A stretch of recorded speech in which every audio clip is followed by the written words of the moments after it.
Science. Bonjour et bienvenue pour ce Stop Science, nous allons tenter de répondre à la mère de tous les mystères. À la plus grande question de tous les temps. Les tortues sont-elles des dinosaures? En voilà une question qu'elle est bonne, parce que si on en croit la presse et les actualités récentes, il semblerait que oui. Et il faut bien dire que ces bons gros reptiles chéloniens ont tout du dinosaure. Qui n'a jamais entendu dire que les tortues étaient des reliques d'un autre âge? Alors essayons d'y voir un peu plus clair là-dedans. Déjà commençons par identifier l'objet de nos préoccupations, les tortues, ces super êtres à carapace. C'est certain que n'importe qui est capable d'identifier une tortue au premier coup d'œil. La carapace est à la tortue ce que les incisives sont aux rongeurs. À de rares exceptions près, comme les tortues molles trionychidées, les tortues ont une carapace dure, bien pratique pour les paléontologues car elles se fossilisent très facilement. Pour une dent fossile de mammifère découverte, les paléontologues découvrent plusieurs kilos de carapaces de tortues. Elles sont pour cela très utiles lors de la recherche de fossiles, car les tortues vivent surtout en eau douce, c'est-à-dire là où les probabilités de fossilisation de dinosaures ou de mammifères sont les plus grandes. Trouver une tortue, c'est toujours bon signe. Parlons de leur carapace justement. La carapace des tortues n'est pas une sorte de coque dont les tortues peuvent se débarrasser n'importe quand. Non, elle fait partie intégrante de leur squelette. Un squelette à l'extérieur, vous devez avoir du mal à croire ça, mais c'est bien le cas, les tortues ont réalisé le vieux fantasme de l'exosquelette. C'est très simple, la carapace des tortues, c'est quoi? Juste le résultat de la fusion d'éléments du squelette avec des ossifications de la peau transformées comme dans le cuir de croco. Ainsi, en regardant à l'intérieur de la carapace d'une tortue, vous découvrirez que les côtes et les vertèbres de la colonne vertébrale sont toutes fusionnées entre elles. Ça se voit très bien sur les embryons, et que le tout est fusionné à l'extérieur avec de la peau ossifiée. Le ventre, quant à lui, qu'on appelle le plastron, est composé de côtes ventrales et du sternum. Et les épaules, vous avez vu où elles sont les épaules? Elles sont à l'intérieur des côtes au lieu d'être à l'extérieur. C'est pas dingue ça?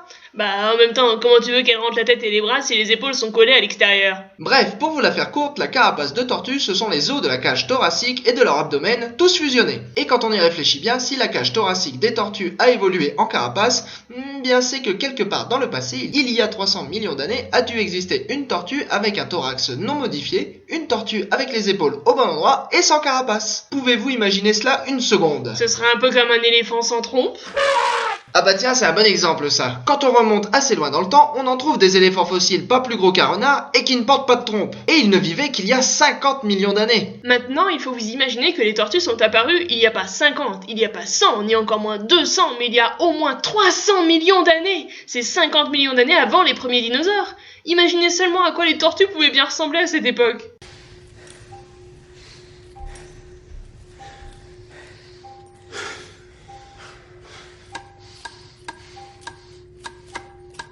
MC Mikey. Bon d'accord, on va vous aider un peu. Voici Millerta, un fossile sud-africain vieux de 250 millions d'années. C'est pas le plus ancien parent des tortues, mais c'est en tout cas celui qui ressemble le plus à ce que l'ancêtre commun des tortues devait être. En gros, un look de lézard avec des côtes légèrement élargies annonçant la carapace des futures tortues. Mais cette tendance à l'élargissement des côtes est bien plus prononcée chez un autre fossile sud-africain, la plus ancienne des tortues connues, Eunotosaurus. Eunotosaurus a ceci de particulier qu'il date de 260 à 265 millions d'années environ, et est donc plus vieux que Millerta. Ça peut paraître étrange, voire paradoxal, mais il suffit de vous dire qu'en fait, Millerta était à Eunotosaurus ce que l'ornithorynque est aux mammifères aujourd'hui. Pour son époque, c'était un fossile... un fossile vide.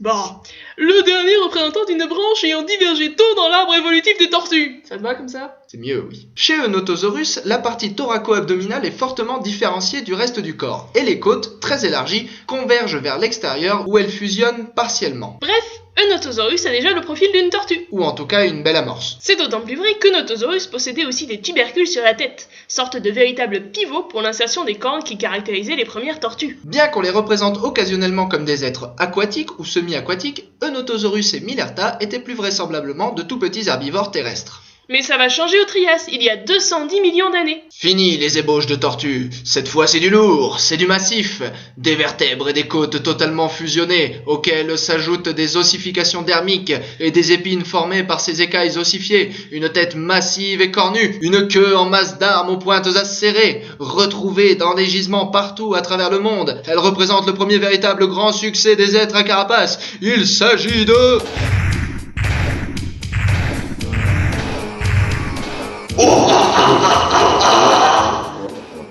Non, pas de Bowser, non. Non, il s'agit de Proganochelis.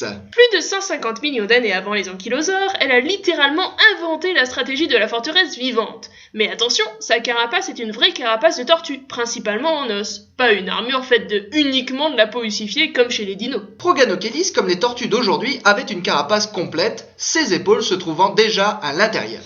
Oh là, doucement, elles se sont pas téléportées tout de même. Ah non, elles ont tout simplement fait le tour par devant. C'est en tout cas ce que montre une autre tortue du Trias, Odontochelys, très reconnaissable à son surprenant plastron épineux, ainsi que Notosaurus. Même si ses épaules étaient déjà à l'intérieur de la carapace, ce n'est pas pour autant que Proganochelis avait une tête rétractable. La tête rétractable est néanmoins déjà présente chez les tortues contemporaines comme Proterocheris. Mais cette caractéristique est apparue et a disparu plusieurs fois dans l'évolution des tortues. Preuve en est qu'aujourd'hui, la plupart des tortues rentrent leur tête verticalement dans leur carapace, alors que certaines tortues de l'hémisphère sud, autrefois très abondantes mais plutôt rares aujourd'hui, rentrent leur tête dans leur carapace horizontalement. Cela donne certes le même résultat, mais au niveau du squelette, cela implique une histoire évolutive très différente. Et le plus marrant, ce sont les tortues marines, dont la morphologie des vertèbres indique qu'elles sont descendantes des tortues à tête rétractable verticalement, mais qui ne peuvent plus rétracter leur tête. En gros, vous l'aurez compris, les tortues ont parcouru un long chemin évolutif et leur histoire n'est pas aussi simple que l'expression « relique de l'ère des dinosaures » le laisse entendre. Elles sont apparues et se sont diversifiées avant les dinosaures, rencontrant dès le Trias un grand succès évolutif. Très tôt durant leur évolution, les tortues ont dû faire face à un problème de taille. Comment respirer quand votre thorax est totalement immobile et que vous ne pouvez même pas écarter les côtes? Les proies des serpents vous le diront, respirer sans faire bouger ses côtes, c'est dur. Et dans le cas des tortues, c'est d'autant plus dur que toute la cage thoracique est verrouillée de l'intérieur. Alors, comment font-elles? Chez les amphibiens ainsi que beaucoup de lézards et de serpents, la respiration est assurée par des mouvements des muscles situés entre les côtes. Les crocodiles ont eux adopté un système de piston, ressemblant beaucoup au diaphragme des mammifères. Dans tous les cas, ces systèmes sont des méthodes d'oxygénation peu efficaces, car leur colonne d'air inspiré ne passe pas complètement dans les poumons. Il y a toujours un peu d'air qui reste dans la trachée et qui ne sert donc à rien. Les oiseaux, ainsi que le varan des savanes et l'iguane vert, se sont vus évoluer une méthode d'oxygénation plus efficace, où l'air passe à travers différents sacs pulmonaires dans une seule direction. Dans cette situation, l'air inspiré passe dans un premier sac, puis dans un second et ressort. Comme ça, les flux d'air entrant et sortant ne se croisent pas et 100% de l'air inspiré sert à oxygéner le corps. Pratique. La façon dont les tortues respirent est longtemps restée un mystère. Rendez-vous compte, avant 2007, on n'avait aucune idée de comment elles faisaient. On imaginait qu'elles se servaient des contractions des muscles de leurs pattes pour écraser et dilater leurs poumons, rendant ainsi leur respiration fortement dépendante de leur déplacement. Ouais, du coup, on peut pas dire que ce soit le pied, quoi. Mais les études récentes ont montré que c'était faux. En vérité, leur façon de respirer ressemble à celle des crocodiles et des mammifères, car les tortues se servent de leurs muscles abdominaux comme d'un piston. Pour ce qu'on en sait aujourd'hui, grâce à une étude publiée cette année, c'est la contraction des muscles abdominaux qui compense la fixité des côtes pour la dilatation des poumons, leur permettant d'inspirer. Certaines tortues aquatiques, en particulier la tortue australienne de la Fitzroy River, utiliseraient un autre système, basé sur un piston richement vascularisé, qui servirait à faire aller et venir l'eau, non pas dans les poumons, mais dans l'orifice cloacal. Elle respire avec son rectum. C'est sympa, non ? C'est surtout amusant de voir comment la sélection naturelle a fini par permettre l'existence simultanée de ces deux systèmes antagonistes. En conclusion, les tortues sont-elles des reliques de l'ère des dinosaures ? La réponse est non. Considérer les tortues comme des fossiles vivants, ça y est, j'ai le droit de le dire ? Oui, c'est bon, vas-y. Considérer les tortues comme des fossiles vivants, c'est négliger leurs 300 millions d'années d'évolution qui ont donné naissance à plusieurs milliers d'espèces fossiles et à plus de 300 espèces vivantes, c'est-à-dire autant que de primates. Faisons un parallèle simple avec l'évolution des armes de jet. Il y a d'abord eu les projectiles, comme le javelot, puis des inventions aidant le bras de l'homme dans la propulsion du projectile. Le propulseur, puis le projectile s'est réduit et a été projeté par un arc, puis par une arbalète, diaboliquement puissante, et enfin sont apparues les armes à feu. Vous serez tous d'accord pour dire que, comme pour les tortues, l'ère des axes et des flèches est aujourd'hui définitivement révolue, et nous sommes bel et bien entrés aujourd'hui dans l'ère des armes à feu. Diriez-vous pour autant que les arcs modernes sont des reliques du passé ? Non, je ne crois pas. Ils ont continué d'évoluer et les tortues, c'est pareil. C'est pas parce qu'elles présentent un plan d'organisation ancien qu'aucune évolution n'a été possible autour de ce plan de base. Et toc. Alors si ce ne sont pas des dinosaures, que sont les tortues ? On a d'abord cru qu'avec leur crâne lourd, massif et dépourvu d'ouverture autre que l'orbite, comme peuvent en avoir les crocodiles ou le sphénodon, que les tortues appartenaient à un pseudo-groupe de reptiles très anciens, les anapsides, dont font aussi partie les célèbres Pareiasaurus et Scutosaurus. Pourquoi un pseudo-groupe? Eh bien, tout simplement parce que l'absence d'ouverture sur le crâne est un caractère primitif. Dit simplement, les amphibiens et les poissons non plus n'ont pas de fosse dans le crâne qui soit comparable à celle des crocodiles. C'est pas pour autant que les tortues font partie de la famille des poissons. On ne classe pas les êtres vivants avec des caractères primitifs. En l'occurrence, les analyses génétiques menées très récemment et basées sur de très nombreuses séquences d'ADN ont toutes plus ou moins convergé vers le même résultat. Les tortues seraient de proches cousines du groupe des archosaures, faisant des tortues de plus proches parents des crocodiles, des oiseaux et des dinos que du groupe des lézards. En gros, il y a plus de liens de parenté entre ça et ça qu'entre ça et ça. Ça veut dire que les tortues avaient des ouvertures dans la tête, comme les crocos, mais qu'elles les ont perdues, un peu comme les oiseaux ou le monstre de Gila.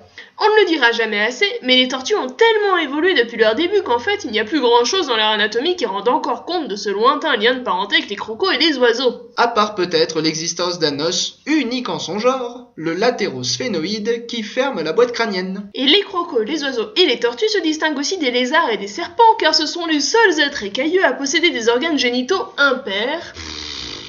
T'as le don de rendre ça d'un ennuyeux, c'est affligeant. Bon, voilà, les crocos et les osios, ils ont 15 zizi, alors que les serpents et les lézards, ils en ont 2. T'es satisfait comme ça? Rabat-joie. Alors, pour l'instant, toutes les tortues fossiles qui ont été découvertes et dont nous avons parlé ont un crâne massif, sans ouverture à l'intérieur.